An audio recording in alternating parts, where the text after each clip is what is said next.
Back in the saddle once more. The Tuskegee Airmen are on the march. Once again.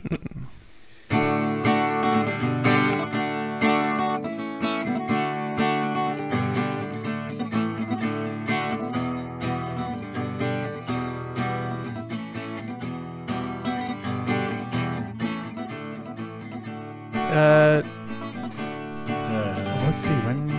We recorded about a month ago. It was a couple weeks ago. Yeah, something. It was like tree weeks-ish. Oh, sure. Back when I was in Milwaukee. Oh, that's right. Yeah, we had the different setup that time.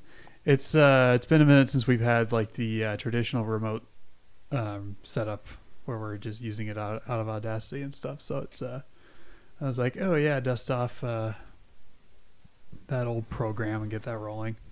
But it's winter now. I mean, It yeah, sure is. certainly is over here. I mean, sometimes we get those late November snows, but then it like gets warm again and the snow melts. But no, not this time around. Apparently, I just like looked at the forecast after the first like snow, and I was like, oh, I guess we're stuck. it's winter now. You just decided. Good. Mm-hmm. It's good to know. Good way to be. I don't like the will they won't they of of seasons. See, the writers of Winter 2022 really they decided they wanted to commit right off the bat and not Right, exactly. not keep observers guessing. But Yes. But I get tired of just like, do I wear a coat today? How thick of a coat do I wear today? And do I leave the house at all today? Yeah. Or what? yeah, you have that option. At least, I well, guess. except for right away in the morning when you have to work, I suppose. Right, exactly. Which is incidentally the coldest part of the day. Uh-huh. On the arguably coldest part of town, which is the airport, because you have no It's cover. flat and there's wind and it's not fun most of the time. Nippy, a wee bit nippy. I bet, Nappy. I'll bet. I'll bet. But yeah, how are things down in the cities there? I suppose it's probably not too much different. It's not wildly different, but it has been, I assume, slightly warmer than it is up there. Mm-hmm. The past week or so has been kind of hovering just below freezing. Yeah, we're like mid-20s here, so it's pretty comparable. I mean, this morning it was a solid 9 degrees when I Yeah. left. Ish. The we was at 9 as well this morning. Yeah. we didn't get as much snow as Bismarck and Grand Forks, though. That when that first snowstorm came through, they my little brother over at UMary was celebrating his first ever snow day. They got like a foot in one shot. It rained for most of the day here, and then it turned into snow later in the evening. And then we've just kind of gotten steady sprinklings of snow every other day, pretty much.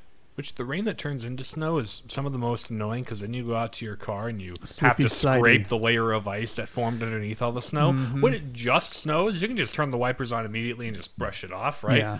But if it's got that layer Ice. of ice, it's One of the weird things obnoxious. I've come across, and I'm sure other people have as well, is when you like you get your windshield nice and toasty with the defrosters, and then you park your car and you come back later, and there's like little ice droplets that have formed Mhm. from snow that fell and froze, that melted and then refroze on your windshield.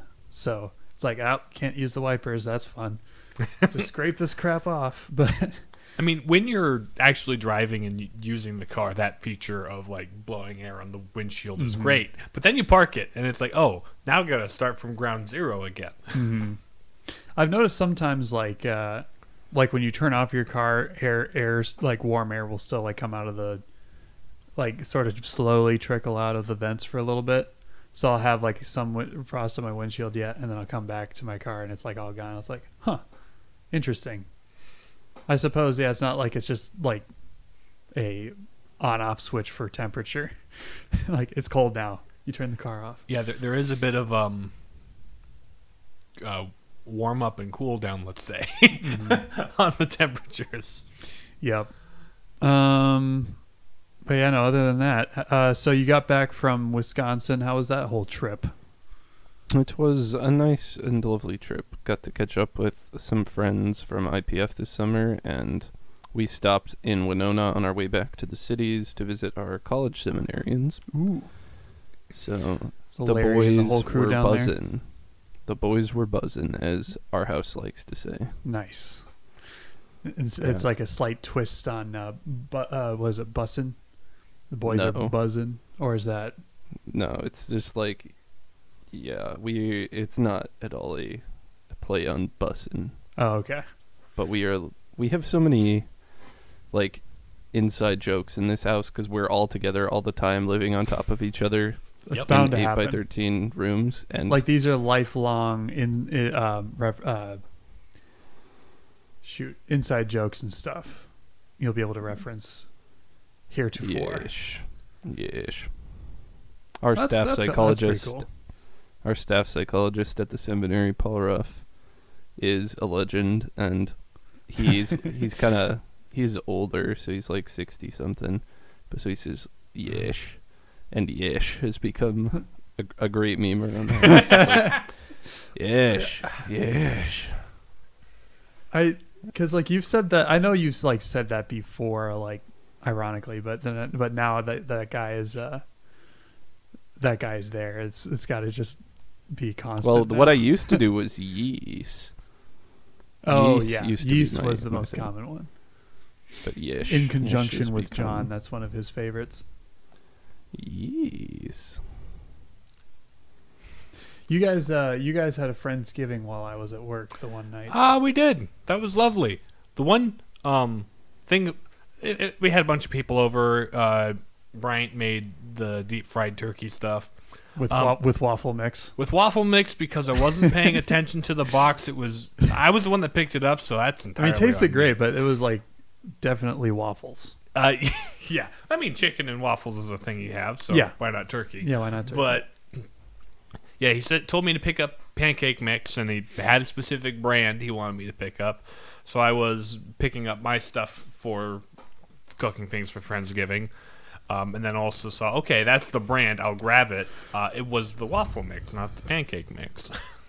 See, as you I do. probably wouldn't have done any better than you because, like, our family, we use the same like batter recipe for waffles and pancakes. I mean, same here. Like the pancake recipe I helped Dad make when I was 2 is the same one we use when we make waffles. Mhm. It's just It's like, what form would you like your breakfast to take today? they are same substance, different forms. Yeah. Yes. But appears that the matter is of a different batter in this instance. In this instance, yeah. Except that that's not how that works. If they are different forms, they cannot be the same substance. The substance is a composite of matter and So form. they'd be different accidents then. Yes, that would be how you would account for that. Which I certainly made a different kind of accident. Hey, Hey, look at bring us. it all around. Making the quips. We're back in the saddle, Hey. folks. Yeah, There's no. about 50% too few bits in here. I feel like we need just so many more bits. And a But shaven we'll get haircut. there. We'll get there. We'll get there eventually. Yeah. Good gracious, we're coming up on Thanksgiving as of the recording of this episode. I mean, the week this comes out will be the week of Thanksgiving. Yes. So a happy Thanksgiving to all who are listening. You know who you are.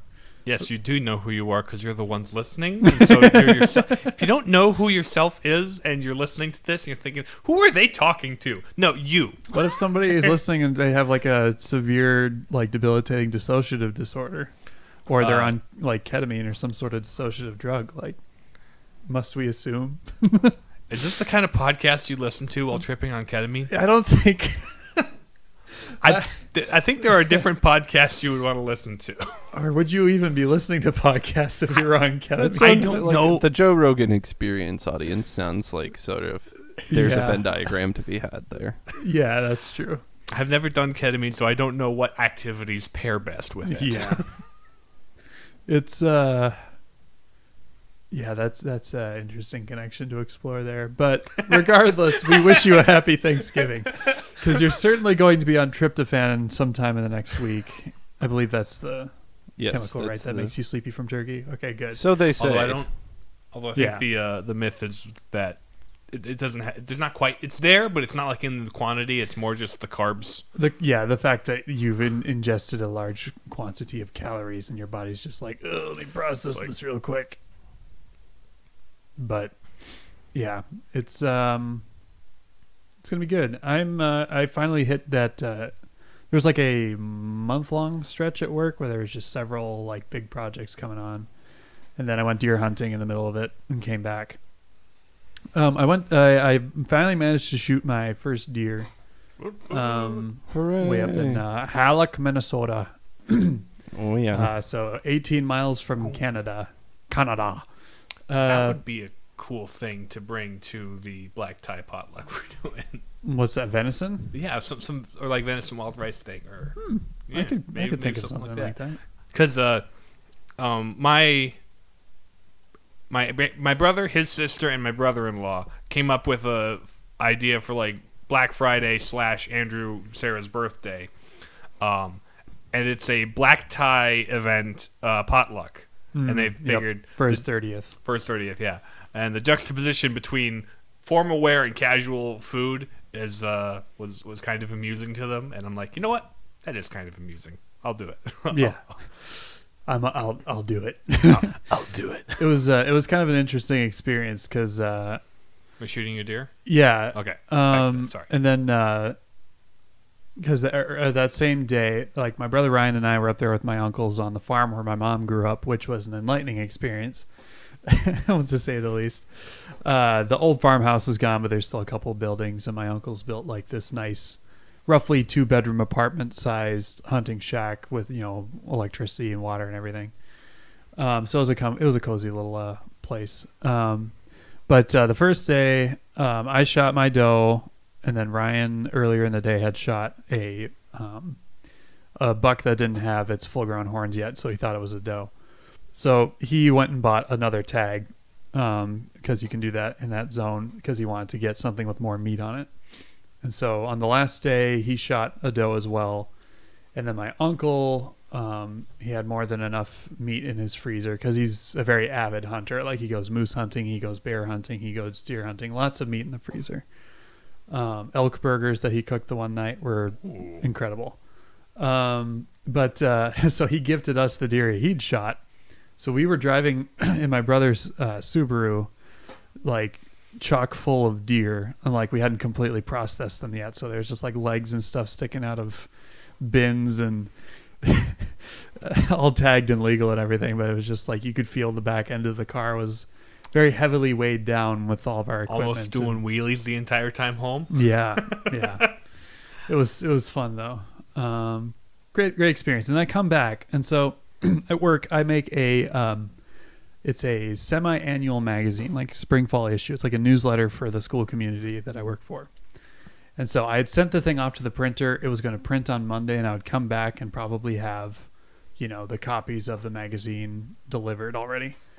I come back and I realize, and I hear that the team had decided, oh crap, we wanted to add 4 more pages of content to this thing. So we told them to stop the printers and we get it back to them. So I was just like,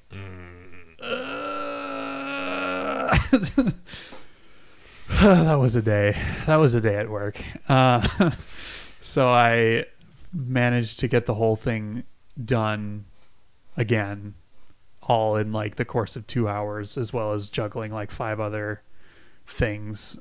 It was a wild Wednesday when I came back, and we got it all sent back to the printer again. And so finally, yesterday, I got the printed magazine in my hands, so I can rest assured it is finally actually done. And I can breathe a sigh of relief. And now it's like very quiet going into Thanksgiving, which is kind of nice because it's not like you're going to get much work done on a short week anyway. It's something to be thankful for. Indeed it is. Well, we're thankful for getting back into the podcast, and you as listeners, if you stuck around. We're the Palladium Papers. I'm James. I'm Nathan. And I'm Riley.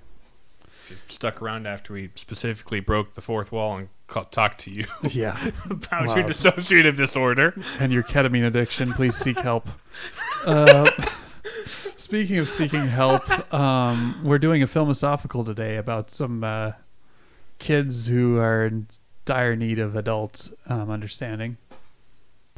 In a world where one man will decide whether to pull a lever and kill one man, or not pull a lever and allow 5 people to die. Find out in Philosophical.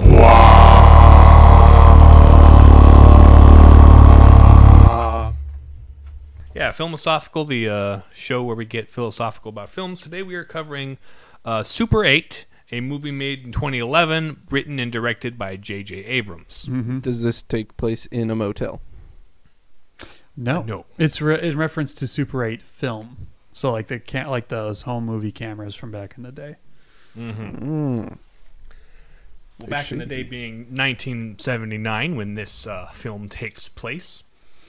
Film opens up at a wake at a house. This and where we meet our main character. His name is Joe. Joe's mom died in an accident at the steel mill she works at. In very like suburban but rural America kind of Somewhere in place. the Northeast. Yeah. So we open up with his mom's dead and he's sat in the front yard kind of disassociating from the main wake gathering. There is another guy that tries to show up to the house, but his dad, Joe's dad, the sheriff deputy. kicks him out. He's a deputy at this point. Oh yeah, he is. So that's sad. Couple months pass from that opening scene, and Joe's friend Charles has entered a Super 8 film festival over the summer, and he was working with his friends to make a zombie movie, which Joe's doing all the makeup and stuff. He's into the movies. He makes models, so he does all the special effects and things like that. And so there's like the story centers around this detective trying to figure out where the zombies are coming from and stuff. And it's just the same kid being the zombie over and over again. Right. Because they only have so many people. Yeah. Anyway, Charles decides, we need to add a new scene with the detective talking to his wife about why she needs to leave town so he can do his job, right? Because it'll add an emotional element and it'll endear the main character to the audience and give the stakes, right? Because he's all into the theory of filmmaking because he like subscribes to the magazines and stuff. Mm-hmm. He's a visionary director, you see. Right, exactly. And so he enlists a young lady named Alice Daynard to play the wife character, and they're like, "Yo, you talked to Alice?" Dude, she's cool. She's older. He's like, I know. She's like 2 years older. Like right. Like but they're all 12 and it's she's like 13 middle or school. 14. So it's like you got a teenager? What? What? So anyway, they sneak out to the railroad tracks in the middle of the night to film this scene, and they're running through the scene, and Alice is just absolutely killing it with apparently a quite talented actress. Apparently quite talented, and you've got Charles just like writing new lines on the fly. It's like, it would be better if it flowed like this, and they're like, what are you talking about? Yeah. Meanwhile, Joe's a little smitten with Alice while he's putting her camera makeup on and stuff. But that doesn't last too long because they notice that a train is coming down the tracks, and Charles is like, "Dude, this would be perfect. Like, add that extra X factor. We need to have this train in this scene for production value. It's production value." And so they quick scramble to get everything set up and start shooting the scene. And then by the time, like, just after the scene finishes, Joe train notices a pickup truck making its way down a dirt road and barreling straight towards the train.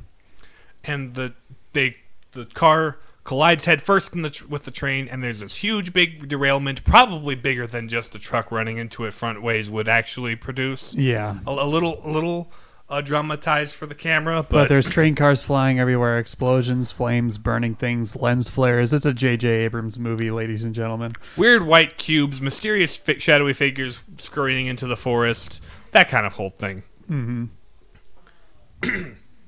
So they go check up on who was in the car after all the smoke clears and stuff, And it's one of their it's like their science teacher from school, and it's like, oh, what's he doing here? He wakes up. He's holding a gun. He's like, "Get out of here!" They'll come for you if they know you were here. Which is vague and ominous and freaks the kids out even more because they just witnessed a train crash. And they look at the cars, which are labeled U.S. Air Force. Yeah, those are coming in. So Joe steals one of the mysterious white cubes that spilled out from one of the trucks because he's a curious kid in a movie that needs to have stuff happen. And they scatter. They scatter. Well, they all manage to pile in the car that Alice shouldn't be driving because she borrowed it from her dad, and she's not old enough to drive. And they all go home and try and quietly forget about the incident, not talk about it because they might get caught by the big government man. Mm-hmm. So that's kind of what happens. But when the Air Force arrive, they do find the empty box of Super 8 film. They start looking at the tire tracks, trying to see who was there, and it's all... So they are a little bit onto them. So later, they're decompressing in town, and it's like... Military is becoming more and more present and just like investigating things and like examining the train crash and stuff like that. And people in the town are trying to figure out what's going on. Chief among them is the deputy sheriff, which is Joe's dad, because there's mysterious disappearances and like electrical things getting blown up and ripped apart and just kind of bizarre instances happenings. Like that. People go missing, dogs go missing. It's a big hubbub, and nobody knows what's up. He tries to talk to the Air Force like colonel to see if he knows what's going on, but he keeps stonewalling him and telling him everything's going to be fine. We're just investigating a little thing here. It's no big deal. Don't worry about it. In the meantime, Charles wants to continue making his movie, but due to what's going on, and also Joe's dad is kind of not into it. He's like, "Oh, you should go to military military school, military camp over the summer." Mm-hmm. And he's like, "No, I want to stay home and help Charles finish his movie." And he's like, things have been different since your mom died and all that, and I don't know how to connect with you. I'm bad at being a dad right now, but it's all I know how to do right now. Mm-hmm. I'm doing my best. Meanwhile, and also Charles wanted to add more scenes that include the wife character. And there's a nice derailed train they can use to have in the background and sort of rewrites the story around a big train crash and stuff. Mm-hmm.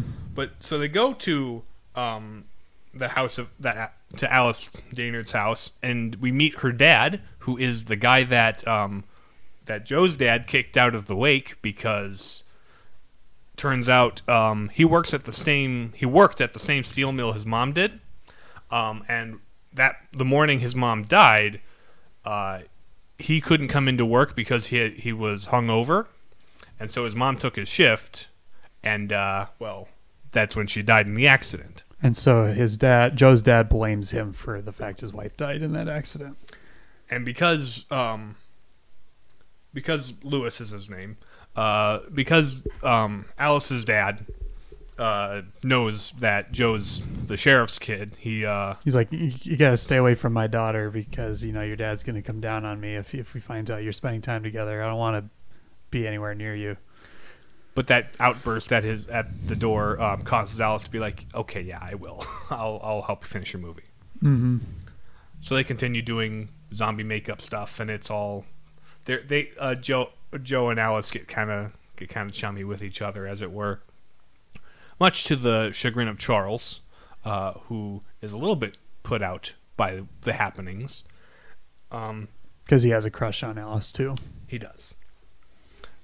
At this time, there's also, the military guys are doing their stuff, and turns out they have captured the doctor, and they're like, what do you know about it? Who have you told? And being all vague and mysterious about what exactly is going on with that train, and we start to learn what starts to go on with that train when Charles and Joe finally get the film developed from that night. they start looking over the shots they took, and turns out they can't use any footage of the train crash because the camera fell over and it didn't get a good angle. But what the camera did pick up was something very large crawling out of one of the cars in the train. And it's like, oh, that's freaky and monstrous. And we also see, this is about the part where we start to cut to... The sheriff goes missing. The sheriff goes missing because he gets got by a big thing. Other people get got and go missing. And Joe's dad is basically the one, like, now the de facto leader of the sheriff's department, and he's just trying to keep the town from, like, falling apart. And everyone in the town's like, oh, it's a Soviet attack. Oh, it's this, that. We're scared, dang it. We're scared, dang it. What's going on? And the military's keeping it tight-lipped. So, it is about this point when Alice comes home. She goes to visit Joe late at night one time, and they talk about how his mother died and stuff. And how bad she feels about it. Right. And point is, she arrives home late. And her dad is waiting up for her, and he's like, what's going on with you? Where are you at? And I know where you were. You were with that boy, weren't you? I told you to stay away from him and stuff. And they get into the old-fashioned argument. And she leaves the house and starts walking away. He's also very drunk. Mm-hmm. But she starts... She walks out, and the dad comes to his senses and follows her and tries to pick her up to go home when she gets picked up by something else entirely. She gets picked up by large monster, and the dad is rightfully distressed by this. The army the Air Force has become desperate to like recapture the creature, so they're basically, all right, we're going to evacuate the town, and like we're going to fake a wildfire coming to the town. We're going to evacuate everybody so we can basically cordon it off and like trap this alien and try to like flush it out with the military. And get it once and for all. Yeah. So everybody's being rounded up and bussed away from the town to like these shelters and stuff outside of town. And then the kids are like, something's up. We got to get in there and find where the alien's hiding out and rescue Alice.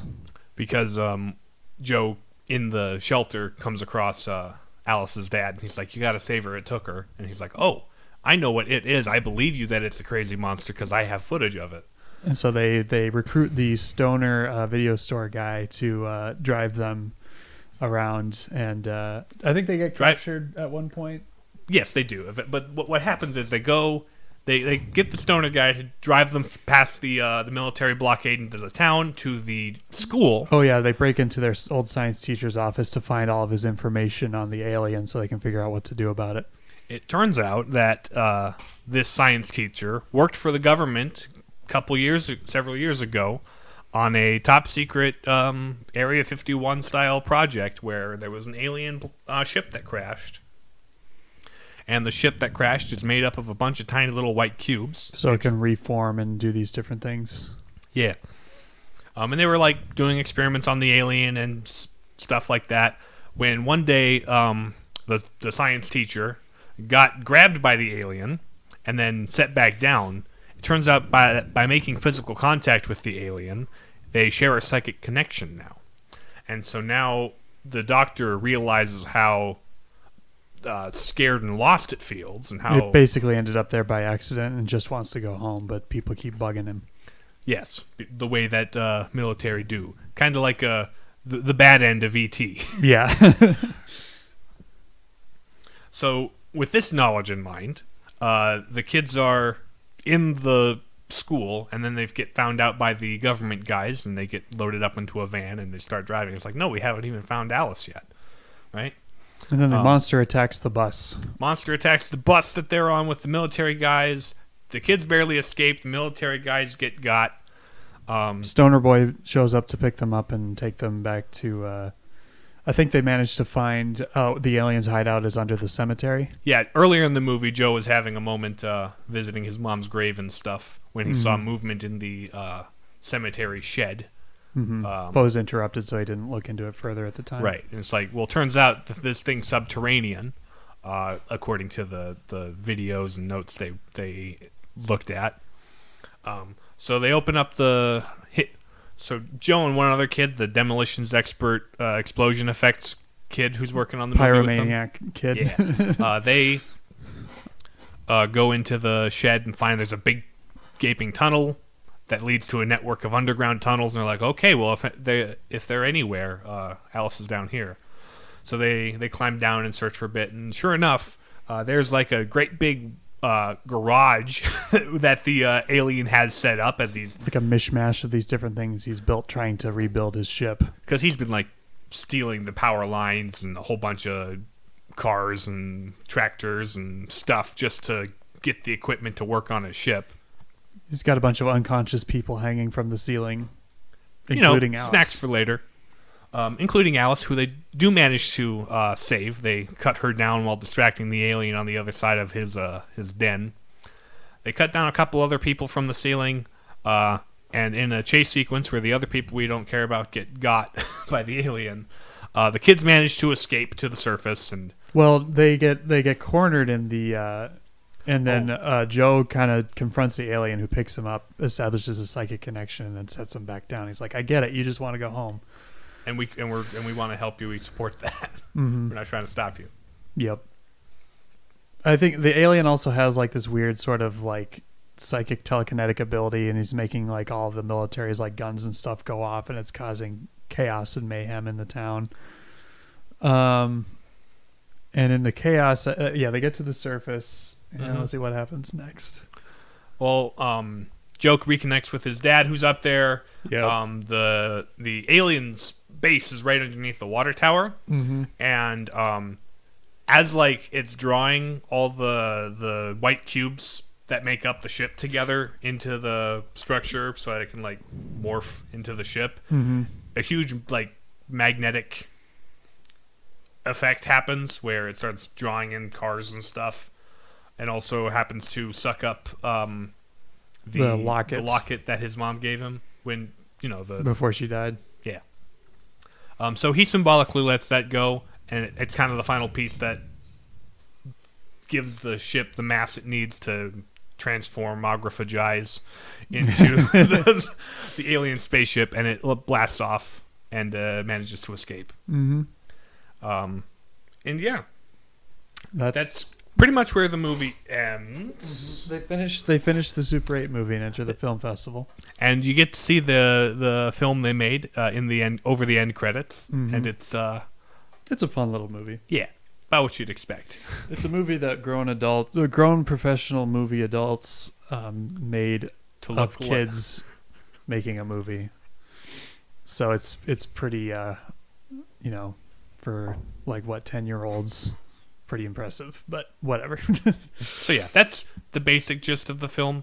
And this came out in 2011? 2011. Okay, yeah. So it was prior to Stranger Things, despite... It strikes a very similar vibe. Yeah, they're both channeling the same E.T. Spielberg energy.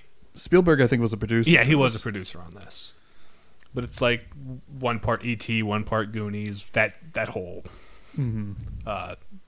era. Yep. I take it, Riley, you haven't seen Super 8? I have not seen this movie. No. It's pretty fun. Yeah. It's a good watch. Kind of one of those lighthearted adventure movies from yesteryear. But made, well, still yesteryear, but a more recent yesteryear. Yeah. Yeah. It's got some, sci-fi horror elements to it at times. It does a good job with the old sci-fi horror trope of not showing the alien until the very end. And when it finally does show the alien, it's that moment of connection where they understand each other. Yep. So, but all the rest of the time, it's just kept very dark and shadowy and vague. It's got four arms and stuff, so it's can't make head or tail of it. Or arm of and it. 6 noses or whatever. Yeah. Or arm of it, exactly. Actually, Yep. I don't know if it had a tail. I don't remember. You don't really see it from that angle, which, thank you. Yeah. Nobody asked. Nobody asked. Yeah. So I guess what are some cool things we liked about... we already sort of started commenting, but what are some cool things we like about Super 8?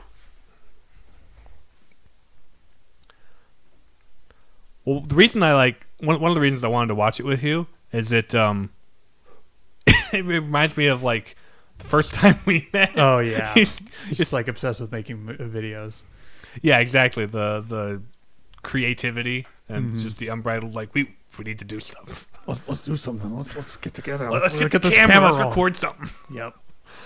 So that was like one of the reasons I wanted to watch it with you because it's like these kids were us 10 years ago. Yeah.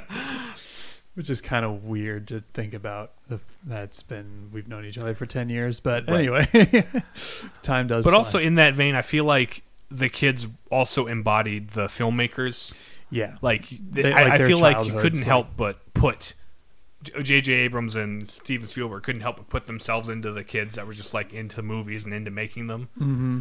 And it's also a tribute to movies about kids who in the 80s loved making movies. Mm-hmm. So it kind of is this interesting, like, has this meta vibe to it. It kind almost. of had some like Sandlot energy to it too, where you have like this sort of this kind of wacky cast of characters as friends, and they're instead of a giant scary dog, it's a big freaky alien in this instance.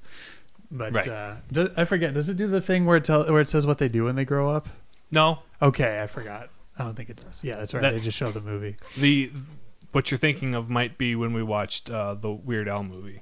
Oh yeah, Which, probably not a podcast thing, but the just like brief aside, the Weird Al Yankovic story was a fun watch. it was pretty great. We watched that last weekend, but But no, I had cool stuff, but then when you asked me about cool stuff, I'm like, what was the cool stuff I was thinking about?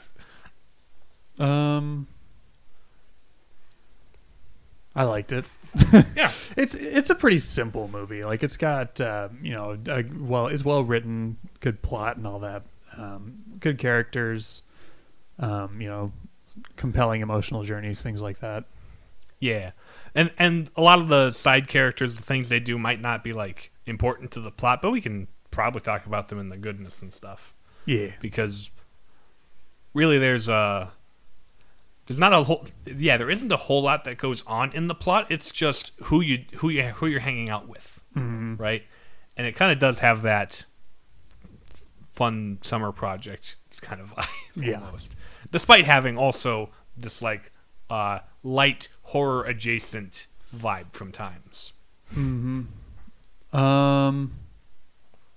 I guess we can get into the truth then. What are some truths in Super 8? One like common theme in this film is holding on to past like trauma or past Trauma and regret. Yeah. regret, right? So for one thing, the alien itself is only hostile to humans because humans have been hostile to it. So it's got this traumatic grudge it holds against humans as a species. That gets resolved when he finally gets a little recognition and finally can leave. But it's also what the main characters are going through with the death of Joe's mom, because the dad, Joe's dad, harbors a lot of anger toward Alice's dad because of his association with her death, right? And Alice's dad likewise harbors a lot of guilt about it because he's like, I'm the reason she died, essentially. And then like his own issues with like his wife, who I forget if she left or like she died or what No, happened. oh yeah, Alice's mom, she left. Yeah. So he's got a whole lot of regret and stuff in him from all that. But by the end of the movie, it's the two dads driving down the highway going to save their kids, right? And in that kind of quiet moment while they're still driving, they finally confront each other. It's like, I'm sorry about what happened to your wife. And he's like, I don't blame you. I forgive you. It wasn't your fault. So finally, there's that resolution there at the end. Yeah. There's sort of, I suppose you could say there's like this kind of a, like the whole like backdrop of like the alien and stuff in town, like refusing to let that darkness go is like stunting like the kids from growing up. Yeah. And so it's causing all kinds of issues in town. It's like very destructive for all the relationships that they hold. Right, because their parents don't like each other, and so they're not allowed to be with each other, even though they're friends, right? And similarly, you've got this alien problem rooted deep underground. Yep. That is because the government refuses to admit it did anything wrong with this alien, and that's just causing the problem to continue. And so the adults refusing to accept their respective responsibilities and and avoid reconciling is sort of destroying the kids' lives and everything they're working on. Mm-hmm. And even the kid, the Joe has to let go of his mom also, and move past that phase of his life. That moment, that phase of grief, so that he can fully accept his friends and his friendships with them. Right? Yeah, I think those are the main things. It was actually one interesting thing that is kind of a contrast to Joe's home life is his friend Charles's home life. Yeah, which is your typical Hollywood movie depiction of a family with lots of kids. But also there's... It's clearly a very happy, though chaotic home. It's chaotic, and there's friction between older and younger siblings, but... The parents are very, they're supportive of Charles's, creative expression and endeavors. And they're like, Joe, if you ever need a place to come and... they want to try to extend that love to him after his mom died. Right. It's like, if you ever need to hang out somewhere, you can just come on over whenever you want. They want to be supportive of him. So that's cool. Charles' family is pretty good. Yeah. I suppose it's more of the goodness. Transitioning to that. But, we're in the goodness space now. That kind of sums up the overall themes of truth they have. And kind of the contrast too, Joe is, in a broken home, even though his dad's trying to do his best, but it's tough. And I think he sort of recognizes at the end of the movie too, in order for him to heal and for Joe to heal, they have to both go, because Joe, when the magnetism is sucking the locket away, Joe's starting to get dragged away, and then his dad grabs him, and so together they both have to kind of symbolically let go of his mom so that they can both heal and grow from it. And that was the missing piece that came to resolve their... Yeah, and it's symbolically, once that, for whatever reason, once that ends and the rocket takes off, and they all as soon as he lets go, the rocket takes off, and all of their problems are gone, basically. Which is not that simple. I mean, they have a town to rebuild, but right. Things like that. So it's kind of a neat little thematic device they use there. Maybe a little heavy-handed, but I mean, it works. Effective. Yeah, it's coherent and it works. Let's see. Yeah, goodness. I suppose Joe's relationships with his friends are good. Yes. Charles and him, they're both they both have a crush on the same girl, but Charles is at least honest with him and is all right, well. And he manages to be the bigger man and let Joe and her pursue that. Yep. Which is good for Charles. Good job being a bro. Yep. In fact, it turns out the only reason he asked Alice to do that part was so that he could spend some time with her too.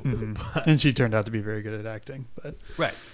Which I kind of love that scene where they're not they're just all starstruck at the fact that she could deliver that so well. Not A, it's a girl and they don't hang out with them often, but B, it's whoa, that was really good. Yep. And they end up redoing the scene over again with the train and stuff, so it's not really relevant, but it's their movie they make. But let's see what else. I suppose deep down, Joe's dad is a good guy, trying to deal with his grief and loss, but he's also trying to keep a town together. I suppose again, thematically trying to hold his life together after his wife passes away, and just finding himself out of his death. There's a disaster that happens in the home and he can't hold it together, and there's a disaster that happens in town and he can't hold it together. Right, exactly. It's kind of him against the world, but he realizes that it's his relationship with his son. Loving his son is how he's going to get through his grief and his pain. And it's about that forgiveness and healing, and that's really all good themes that all come to fruition at the end, right? There's the healing between the two individual families amongst themselves, and also between the two families. Well, the two fathers, I should say. Yeah. Which I suppose Joe saving Alice's life from the alien is sort of another piece that sort of helps bridge that gap and Right. It's like if we can't bond over anything else, it's we want our children to not die. Mm-hmm. Yeah. What else? I guess that's mainly it. That's primarily it. Beauty, well-made film. You know, like the special effects are pretty good. They're on par for 2010. Yep, around about that time. Did ILM do this movie? Quite likely. They're all over the place. You know, Spielberg was involved there probably. Yeah, if it's Spielberg, he might have made that phone call. Mm-hmm. Although the aforementioned lens flares are everywhere. Like Michael Bay does that a lot as well. But it's like if you've ever, I haven't seen the Star Trek movies that J.J. Abrams made from around this time, but apparently there's lens flares everywhere in it. I saw the first two, and they were just okay. Yeah, so more of that.